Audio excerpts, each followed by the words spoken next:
안녕하세요. 저는 민태이고요. 이게 사실 어저께 이 김정민 감독님이 연락이 오셔서 사람이 별로 없을 것 같으니까 사람이 좀 동원해달라고 막 했는데 막상 와보니까 너무너무 많은 거예요, 사람들이. 그래서 제가 여기 참여한 지가 지금 한 5년, 6년 됐는데 너무 뿌듯하더라고요. 이렇게 많이 이제는 여러분들이 알아주셔서 많이들 찾아오시고 하셨고 너무 감사드리는데 내년에도 또 와주셔서 또 같이 해주셨으면 좋겠습니다. 왜 마무리 멘트 같지? 예, 어쨌든 PT를 열어주시면 같이 얘기해 보도록 할게요. 선생님, 저희 PT를 찾기 어려우신가요? 네. 네, 괜찮습니다. 멀티가 안 되고요. 어쨌든 저는 민태이라고 하는 사람이고요. 그다음에 오늘 여러분들하고 함께 무슨 얘기를 할까 생각을 하다가 제가 하는 일과 좀 연관성이 많은 내용을 좀 잡아서 우리 사회가 좀 꽤나 많이 불균형적인 사회인데 그 중에서 기계 환경이라고 하죠. 우리가 쓰는 이런 디지털 미디어 이런 것들이 생각보다 우리가 인지하는 것보다 굉장히 좀 많이 불균형을 이루고 있어서 이거를 어떻게 하면 좀 밸런스를 맞출까 하는 그 과정에 대한 얘기를 좀 해보도록 할게요. 읽으면 되는 건가요? 네. 그래서 저희가 하는 일은 뭐냐면 저는 이제 데이터 시각화 작업을 하는 사람이고요. 여러분들이 데이터라고 하는 거를 좀 많이 광고나 이런 데서 들어보시면 아시겠지만은 저는 이런 데이터를 모아서 여러분 사람들이 눈으로 보고 어떤 데이터가 어떻게 되어 있구나, 이 안에는 어떤 스토리가 있구나라는 거를 알 수 있도록 시각적으로 만들어주는 일들을 하고 있는 사람이에요. 그러니까 지금 보고 계시는 것처럼 저런 작업들을 하고 있는데 최근에 제가 이런 시각화 작업들 중에 가장 많이 하는 게 그러니까 인공지능이라고 하는 게 너무 많이 유행처럼 마치 클리셰 같은 얘기긴 하지만은 어쨌든 간에 우리 사회의 많은 부분들이 기계가 스스로 판단을 하고 또 여러 사람들한테 어떤 거를 추천해주기도 하는 이런 시스템에서 살고 있는데 그래서 도대체 이런 기계 환경이 어떻게 돌아가는지를 데이터를 통해서 좀 보고자 해서 이런 시각화 작업들을 하는 일들을 하고 있어요. 지금 계속 이제 트라이를 하고 있기 때문에 시도를 하고 있기 때문에 여러 가지 작업들을 하고 있습니다. 오늘 제가 여러분들하고 같이 얘기 나눌 거는 제 작업에 대한 얘기보다는 조금 아까 말씀드린 것처럼 왜 인공지능 환경에서 우리가 불균형을 얘기를 해야 되는 건가? 도대체 인공지능 환경이 어떤 거길래 우리가 불균형 사회라는 게 불균형 기계 사회라는 게 이런 말들이 나오는 걸까에 대한 얘기를 한번 해보려고 해요. 그러기 전에 여기 계시는 분들이 모두 다 기계 환경을 정말 잘 다루시는 그 엔지니어가 아니라는 전제하에 외모를 보니까는 분들은 아니신 것 같아요. 네, 그럴 수 있죠.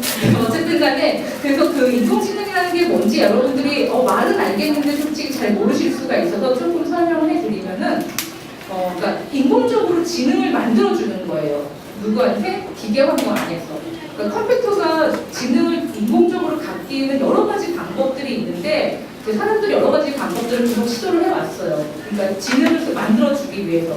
근데 그 중에 하나가 기계를 계속해서 학습을 시켰더니 얘가 지능이 잘 생기네라는 걸 알게 돼서 만들어진 게 인공지능 안에 있는 기계학습이라고 하는 얘기예요. 저거는 뭐냐면은 기계가 어떤 환경 안에서 스스로 공부하고 스스로 배워나갈 수 있도록 환경을 세팅을 해주는 거죠. 근데 그 환경을 세팅하는 방법도 여러 개가 있는데 어떤 거는 우리가 딥러닝이라고 해서 왜 알파고가 나온 다음에 막 붐업이 됐던 그 이슈가 레이어, 계층을 여러 개를 깊게 쌓아서 학습을 시켰더니 기계가 알아서 스스로 학습하더라. 얘가 공부를 혼자서 잘 하더라라고 해서 나온 게 이 딥러닝이라는 개념이고요. 이제 그거 말고도 인공지능 안에는 딥러닝 말고도 기계를 학습시킬 수 있는 방법들이 여러 가지가 있어요. 근데 제가 여러분들한테 말씀드리고 싶은 거는 우리가 이 인공지능 환경에서는 기계를 학습시키려고 하는 그런 시도가 있고 기계를 학습시키는 방법들 중에 여러 가지들 중에 하나가 딥러닝이라고 하는 알파고를 만들었던 그런 네트워크 환경이라고 좀 보시면 될 것 같아요. 근데 이런 인공지능 환경이 왜 불균형 사회를 이루고 있느냐라고 하면은 일단 기계가 학습하는 데는 데이터라고 하는데 굉장히 종속적이에요. 그러니까 이게 무슨 얘기냐면은 처음에 이 기계를 학습시킬 때 무엇으로 학습시켰느냐에 따라서 기계가 우리가 이해할 수 없는 얘기를 할 수도 있고 굉장히 우리한테 잘 다가온 얘기를 할 수도 있는 거예요. 이 작업이 아니죠. 이 프로그램 같은 경우는 마이크로소프트에서 2016년도 말에 런칭한 트위터에 있는 챗봇인데요. 이제 이름은 테이라고 되어 있고요. 이 테이라고 하는 챗봇은 한 10대 미국 소녀의 아이덴티티를 가지고 있고 그 10대 미국 소녀가 쓰는 언어들을 쓸 수 있도록 디자인한 챗봇이에요. 그래서 마이크로소프트에서 이 챗봇을 런칭을 해놓고 한 일주일 동안 사람들하고 자유롭게 트위터에서 대화를 하게 만들었거든요. 근데 한 일주일이 지나고 난 다음에 이 K라고 하는 챗봇이 만들어내는 그 트위터 말들이 보면은 굉장히 나치 찬양을 하고 굉장히 뭐랄까 불균형적으로 정말 욕도 많이 쓰고 인종차별주의적인 얘기들을 굉장히 많이 하게 돼서 마이크로소프트가 한 일주일 정도 있다가 We are sorry 그러고서는 이 계정을 클로즈를 해버렸거든요. 근데 이런 때 문제가 나오는 게 뭐냐면은 솔직히 이 챗봇 자체에 대해서 챗봇이 잘못한 건 아니잖아요. 결국은 이 챗봇한테 사람들이 가서 어떤 식으로 얘기를 했느냐가 이 챗봇이 어떤 말을 뱉어내느냐에 연관이 있다고 볼 수 있는 거죠. 그리고 이 작업은 서민이라고 하는 미디어 작가이자 연구자가 한 건데요. 스토리를 만들어낼 수 있는 시스템을 만들어냈는데 이게 어떻게 학습을 시켰냐면 처음에 로맨스 소설 한 14만 구절을 가지고 기계를 학습을 시켰어요. 근데 그리고 난 다음에 이 기계 환경에다가 어떤 이미지를 보여주잖아요. 그럼 그 이미지를 로맨스 소설만 얘는 배웠기 때문에 로맨스 소설에 관련된 어투로만 얘기를 하는 거예요. 그래서 지금 우리가 보고 있는 건 스모 선수가 경기를 하는 거지만 오른쪽에 이 기계 시스템이 만들어낸 스토리를 보면은 남자가 지금 옷을 벗고 서로의 어깨에 기대서 키스하기 바로 직전에 얼굴을 맞대고 있다는 얘기를 하거든요. 그래서 우리가 이런 인공지능 환경에서의 가장 이슈가 되는 게 그래서 무엇으로 처음에 얘네들을 학습을 시켰느냐, 어떤 트레이닝 데이터가 적용이 됐느냐가 굉장히 이슈가 돼요. 그래서 이거는 2015년도에 테드에서 나왔던 발표 내용 중에 하나인데요. 시를 쓸 수 있는 기계 환경을 만드는 이 친구가 하는 얘기가 그러니까 우리가 정말 이 기계 환경에서 고민해야 될 거는 기계가 그림을 그릴 수 있어? 기계가 시를 쓸 수 있어? 기계가 노래를 할 수가 있어? 이런 이슈가 아니라 과연 우리가 기계 환경에게 어떤 모습을 보여줄 것이냐 어떤 데이터로 이 기계 환경을 학습을 시킬 것이냐에 대해서 우리가 좀 고민을 해봐야 된다는 얘기를 하고 있어요. 그러다 보니까는 구글에서는 굉장히 많은 시도들을 하고 있는데요. 이걸 좀 보여드렸으면 좋겠는데 인터넷이 지금 연결이 되나요? 선생님? 그 링크로 잠깐 들어가 보실 수 있을까요? 네, 링크로 들어가셔야 되는데 네. 그래요. 그래서 저 좀 앉아서 얘기할게요. 다리 아파. 네, 모르겠어요? 네, 감사합니다. 네, 이게 뭐냐면은 구글에서 그래서 인공지능 관련된 이런 실험적인 작업들을 굉장히 많이 시도를 하고 있어요. 여기 보면은 기계 환경이랑 뭐 이렇게 하는 것도 있고 저렇게 하는 것도 여러 가지가 있는데 2015년도, 6년도쯤에 어떤 작업을 만들었냐면은 이 퀵플로우라고 하는 잠시만요. 이게 왜 뒤로 가는 거지? 네.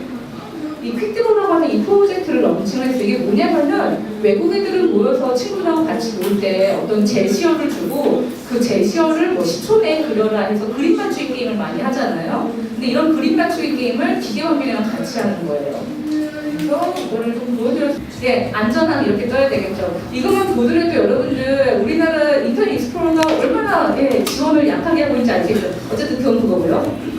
이게 기계 환경이랑 어떻게 하고 노냐면은 서로 그림을 맞춰놓는데 예를 들어서 브로콜리를 20초 내에 그리세요라고 한 다음에 그리면은 브로콜리가 무엇에 날 것 같아요?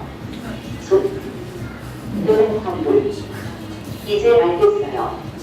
브로콜리 맞죠? 저 이거 한국말 하는 거 처음 해보는데 진짜 이상하게 얘기하는 번개를 한번 해볼게요. 금방 맞을 거예요. 네, 알겠어요. 건데 맞죠? 한 번만 더 해볼게요. 무엇에 날 것 같아요? 동그라미. 이제 알겠어요. 호두 맞죠? 하나만 이제 한두 번도 없어요. 너무 무엇에 날 것 같아요? 다리 부는데. 이제 알겠어요. 연분 맞죠? 무엇에 날 것 같아요? 이제 알겠어요. 멈추라고 멈추라고 했거든요. 무엇에 날 것 같아요? 저도 잘 모르겠어요. 무엇에 날 것 같아요? 노래는 어머, 노래도 이거 소통인데?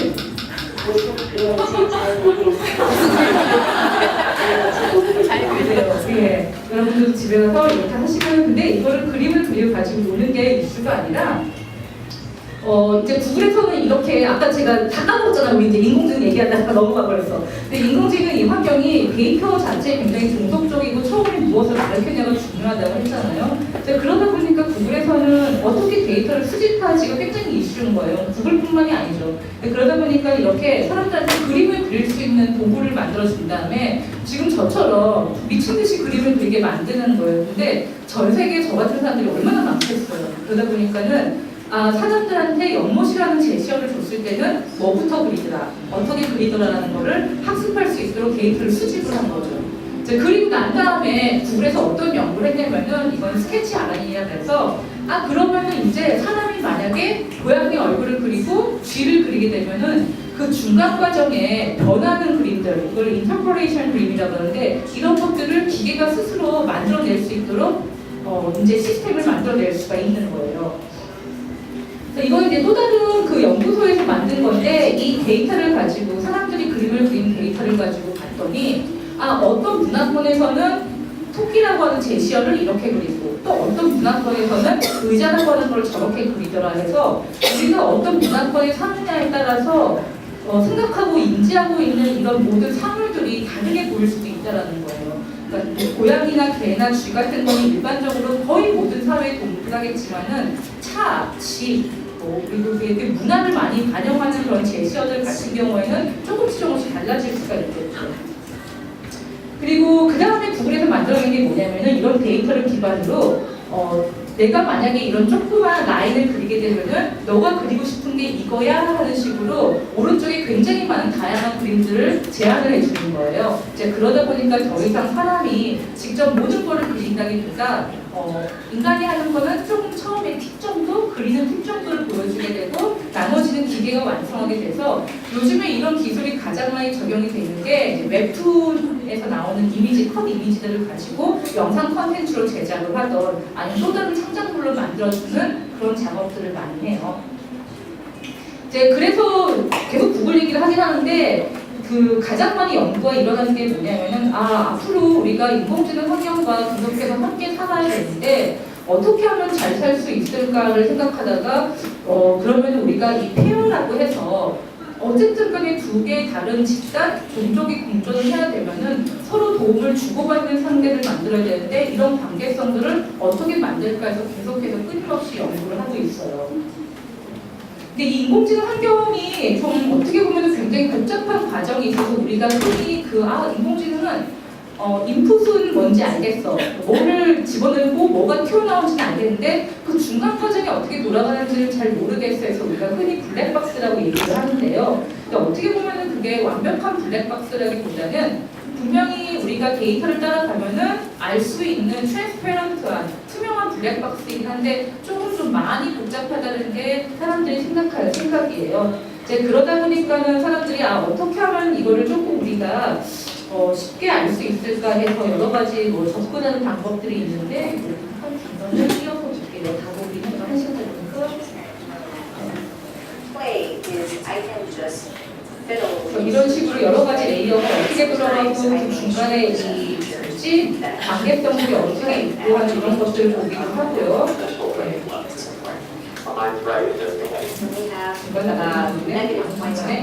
이 사람들이 구글에서 이제 그 빅픽처 그룹이라고 해서 인공지능 환경에서의 데이터의 어떤 비주얼라이제이션, 시각화 작업들을 하는 사람들이에요. 그래서 이제 제가 작년에 벌써 작년이고 진짜 작년이네요. 그 같이 연구하는 친구들하고 어떤 작업을 처음에 해봤냐면은 그때 한참 프로듀스 10이라는 프로젝트가 텔레비에서 많이 나왔을 때였어요. 이거 보신 분들도 계시겠지만 안 보신 분들 설명을 드리면은 101명의 그 아이돌 스타가 되고 싶은 소년들, 이 사람들을 남자 애들을 모아서 이 사람들을 등급을 나눠서 A 등급부터 F 등급까지 나눈 다음에 사람들한테 투표를 하게 해서 결국 최종 10명을 선발하는 그런 약간 조금 어떻게 보면은 시청자가 사회에서 권력을 가진 상태의 방송 프로그램을 만들어서 굉장히 유행을 했는데 이 프로그램을 보다가 친구들하고 같이 생각한 게 만약에 이 A등급을 학습을 시키고 B등급을 학습을 시키고 그런 식으로 해서 이 총 5개의 등급을 학습시킨 모델을 가지고 우리 스스로를 그 안에 집어넣으면 과연 나는 몇 등급일까를 되게 시험해보고 싶은 거예요. 그럴 수 있잖아요. 내가 만약에 프로젝트 101에 들어가게 되면 몇 등급 분류가 될까? 그래서 이게 학교에 처음에 뭐를 했냐면은 이 A등급부터 F등급까지 나눠가지고 한번 얼굴을 분석을 해봤어요. 그랬더니 지금 이게 영상이 좀 끝까지 가야지 잘 보일 텐데 끝까지 가볼게요. 그래서 등급별로 나눠서 일단 그 평균 얼굴 외모를 한번 봤거든요. 그랬더니 A등급이 확실히 이게 턱이 뾰족하고요. F등급이 턱대지하다. 이거는 데이터 기반이기 때문에 뭐라고 할 수 없죠. 예. 되게 신기하잖아요. 이거 보면은. 그렇게 해서 이제 모델을 만들어서 학습할 수 있는 모델을 만들어서 같이 작업하고 있는 친구들 얼굴을 집어넣고 한번 봤어요. 그 사람은 초상권이 걸려있는데 제가 어디 가서 발표할 때마다 어디 가나요? 예, 아무 순간에 그래서 같이 작업하는 친구들 얼굴을 집어넣고 과연 이 분포도가 어떻게 나와있는가 봤더니 A등급부터 F등급까지 2등급이 F등급이에요. 되어 있더라고요. 이제 그렇게 하다 보니까는 과연 저 밑에 있는 사람은 이 중에서 몇 등급일까가 궁금하잖아요. 근데 이게 진짜 말도 안 되게 제가 F등급이 나온 거예요. 이게 지금 정말 말도 안 되는 게 상기하고 있어. 인간은요 아무리 증거를 보여줘도 자기가 믿고 싶은 것만 믿는 게 인간인 것 같아요. 근데 어쨌든 학습시킨 모델이 남자 아이들의 얼굴이기 때문에 저는 F로 나왔을 것 같기도 하고요. 그 다음에 아니면은 저만 백그라운드가 빨간색이어서 그랬을 것 같다는 이런 말도 안 되는 생각이 어쨌든 좀 기분은 좋지 않은 것 같아요. 네. 이게 약간 텍스트가 지금 좀 쭈그러들긴 했는데 제가 몇 등급인지를 확인해 보고자 한 프로젝트는 아니었고요. 이게 기계 환경에서 그런 말이 있어요. 이게 overfitting society라고 해서 우리가 수집한 데이터가 굉장히 작아요. 아니면은 우리가 만든 모델이 굉장히 얇아요. 그러면은 특화가 되는 건 좋으나 특정한 모델에 너무 맞춰져 있기 때문에 일반적인 사람들을 소화를 못한다는 거죠. 이걸 우리가 오버피팅 되는 환경이라고 얘기를 하는데 어떻게 보면 지금 우리가 살고 있는 환경 자체가 굉장히 특정한 어떤 모델, 방송에 나오는 사람들도 굉장히 특정화된 얼굴, 특화된 얼굴들이 있기 때문에 그 얼굴이 아니면은 이 사람은 예쁘지가 않아, 저 사람은 매력적이지가 않아 이렇게 판단할 수가 있어서 좀 우리가 살고 있는 사회 자체가 어떻게 보면은 오버피팅된 게 아닌가라는 생각을 해봤어요. 또 하나는 뭐냐면은 우리가 아시다시피 처음부터 남들을 외모로 평가하는 일을 하지 않았다면은 그런 데이터가 존재하지 않아서 기계 환경이 그 데이터, 그 행동을 배울 수가 없어요. 근데 인간이 먼저 다른 또 다른 인간을 외모로 판단하는 행동을 했기 때문에 그게 데이터로 남아있고 결국은 그 데이터를 학습한 기계 환경이 다시 우리 자신들한테 평가를 내리는 거죠. 너는 몇 등급이야라고. 이거는 제가 한 얘기는 아니고요. 구글에 있는 연구자가 한 얘기인데 우리가 굉장히 고민해야 되는 지점이 어떤 거가 있냐면은 과연 우리가 충분한 소수 의견, 소수 민족에 대한 데이터를 가지고 있는 것인가에 대한 거예요. 이게 왜냐하면은 한국에 계시는 분들만 하더라도 전 세계에서 디지털 환경에 노출된 정말 한 10%, 20% 정도밖에 안 되는 특화된 사람들이에요. 근데 아마존에 사는 사람들 동남아시아의 소수 민족들에 대한 데이터는 존재하지 않기 때문에 이런 데이터가 존재하지 않으면은 아무리 인공지능 환경을 평균화를 만들려고 해도 이 밸런스가 맞춰지지 않고 쏠림 현상이 일어날 수밖에 없는 거죠. 저는 가장 걱정되는 중에 하나는 뭐냐면은 우리가 카카오톡이나 이런 거를 할 때 제주도 방언이라든가 사투리를 많이 쓰진 않을 것 같아요. 이제 그러다 보면은 우리가 언젠가 세월이 흐른 다음에 제주도 방언에 대한 데이터가 존재하지 않으면 제주도 방언으로 얘기하게 되면 한국말이 아니라고 인식할 수 있을 것 같아요.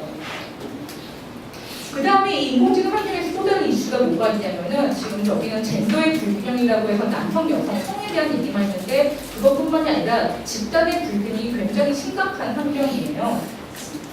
이거 이제 오바마 대통령이 퇴임하기 전에 왼쪽에 있는 사람이 조이트라고 미디어랩, MIT 미디어랩의 연구 소장이고요. 가운데 석경진 씨가 와이어드라고 잡지 편집장인데 이 세 사람이 모여서 미래의 기술 환경에 대한 얘기를 하다가 그런 얘기를 해요. 조이토가 지금의 이 가장 앞서 나가는 기술 환경을 다루는 대부분의 사람들이 30대 백인 남성인 거죠. 동양 사람들도 별로 없고 흑인도 별로 없고 여자는 더더욱이나 없고 그러다 보니까는 아무리 그 사람들이 그 집단이 뭔가 사회에 맞는 시스템을 만들려고 하더라도 이미 처음에 만드는 집단 자체가 홀려있기 때문에 공정해질 수 없다는 거에 대한 얘기를 하거든요. 그래서 조금 더 많은 다양한 사람들이 이 기술 환경에 같이 포함이 돼서 작업을 좀 해야 될 것 같다는 생각이 들어요. 그러다 보니까 좀 똑똑한 사람들이라고 해야 되나, 좀 앞서 나가는 사람들은 굉장히 큰 기술은 큰 책임을 가지고 있어야 된다라고 얘기를 해서 만드는 그 사장님이, 회장님이 오픈 AI라고 해서 이 기술 환경 자체가 모두에게 다 혜택이 돌아가야 돼라고 해서 오픈 AI라고 하는 저런 단체를 만들어서 연구를 하기도 하고요. 그다음에 샌프란시스코에서는 인공지능 환경을 앞으로 다룰 사람들은 저희 세대가 아니라 지금의 20대도 아니고 어떻게 보면 지금의 10대 그런 굉장히 어린 친구들이 앞으로 다루게 될 거기 때문에 그 친구들한테 제대로 된 인공지능 환경을 가르쳐 줘야 된다고 해서 AI for All이라고 하는 단체를 만들기도 하고요. 그다음에 AI 나우라고 하는 건 NYU에서 하고 연구하고 있는 집단인데 마찬가지로 이 인공지능 기술 환경을 모두에게 좀 같이 베네핏을 주자라고 해서 만들고 연구하고 있는 단체예요. 네, 그러다 보니까 구글에서는 2017년도에 어떤 작업을 했냐면은, 얼마 안 남았죠? 네, 어떤 작업을 했냐면은, 인공지능의 미래에 대한 얘기를 하는데, 일부러 구글에 있는 모든 여성 디렉터들을 모아놓고서는 발표를 시킬 거예요. 그러니까 전략적으로 구글은 굉장히 젠더 이슈에서 오픈이 되어 있어라는 제스처를 보여주기 위해서 일부러 여성들을 저렇게 많이 앞세워서 하는 컨퍼런스를 하기도 하고요. 그래서 이게 우리가 충분한 소수 의견이든가 다양한 집단의 데이터를 가지고 있는가가 어떻게 보면은 지금 앞으로의 기술 환경에 대한 이슈가 될 것 같고요.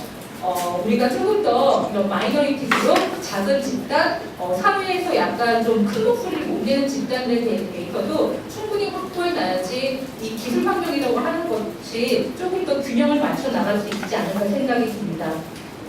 그래서 우리가 이 인공지능 환경이 조금 더 지금보다는 다양성을 인정할 수 있고 다양성을 받아들일 수 있는 그런 환경이 돼야지, 그렇지 않으면 앞으로 우리가 살게 될 환경은 더 쏠려서 정말 특정 집단만이 이익을 가져갈 수 있지 않을까는 약간 우려가 되는 것 같아요. 그래서 조금 더 저가 하는 작업이나 좀 이런 내용을 듣고 싶으시면은 여기 이메일을 보내시면 제가 대답을 할까요? 잘은 모르겠어요. 어쨌든 간에 연락처가 있고 하니까 한번 찾아보시면 좋을 것 같고요. 오늘 이 긴 이야기 들어주셔서 감사합니다.